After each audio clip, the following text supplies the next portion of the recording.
d'abord c'est une atmosphère assez impressionnante. Il y a beaucoup de monde. On dit qu'il y a eu 40 000 accréditations, donc la planète entière est réunie à Glasgow, et donc ça c'est quand même extrêmement impressionnant.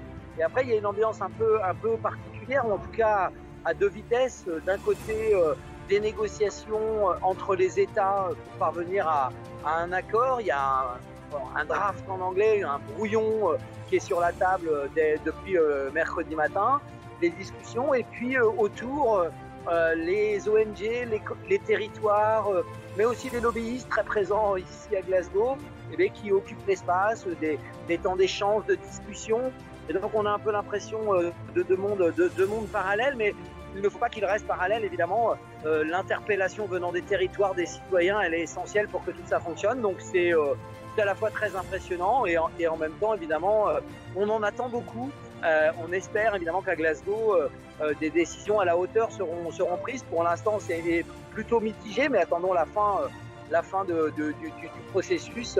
Voilà, donc en tout cas, fierté d'être présent à Glasgow pour représenter notre région, évidemment, et pour porter la parole d'un territoire et faire écho à d'autres territoires. J'ai le plaisir de croiser une élue de la ville de Tours, de notre région aussi présente, et puis des élus de villes françaises, de régions françaises. Donc ça, c'est toujours important aussi de se retrouver ici et de pouvoir porter des messages communs.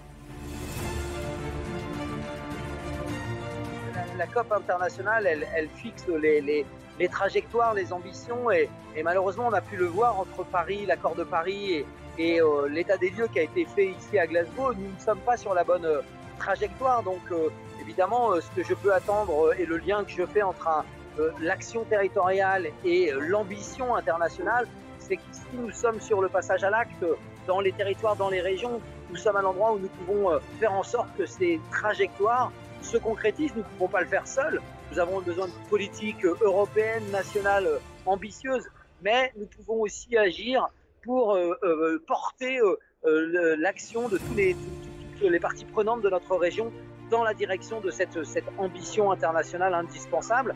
Maintenant, je crois aussi que les territoires sont un moyen de pression sur les États avec les citoyens pour attendre beaucoup plus, pour pousser l'exigence beaucoup plus haut. C'est aussi ça notre rôle, je crois, c'est de s'exprimer comme étant aussi un mouvement partant du bas des citoyens, de la vie de tous les jours.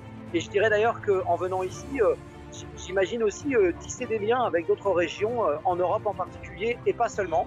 Et c'est le cas depuis que je suis là. Des échanges ce matin avec la région de Wallonie en Belgique, hier avec des régions et villes en Europe, en Allemagne, en Finlande, en Norvège. Et donc tout ça crée des conditions d'une coopération entre les territoires, à la fois pour agir mieux et plus loin, mais aussi pour mettre la pression sur les États. Alors, je pense qu'un des messages clés qu'il faut passer, c'est que nous sommes dans un moment où il faut changer de méthode. Il ne faut pas simplement additionner des engagements.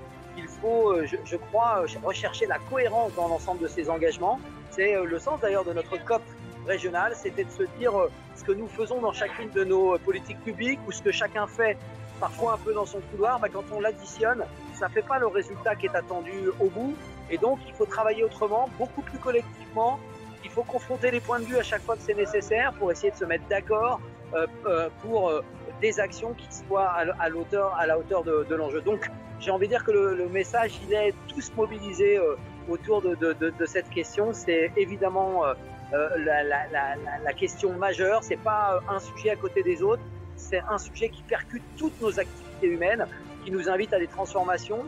Moi, j'ai envie de dire qu'au moment où on a beaucoup de doutes sur ce qui sortira de Glasgow, évidemment, c'est ce qu'on entend partout, des doutes sur ce processus.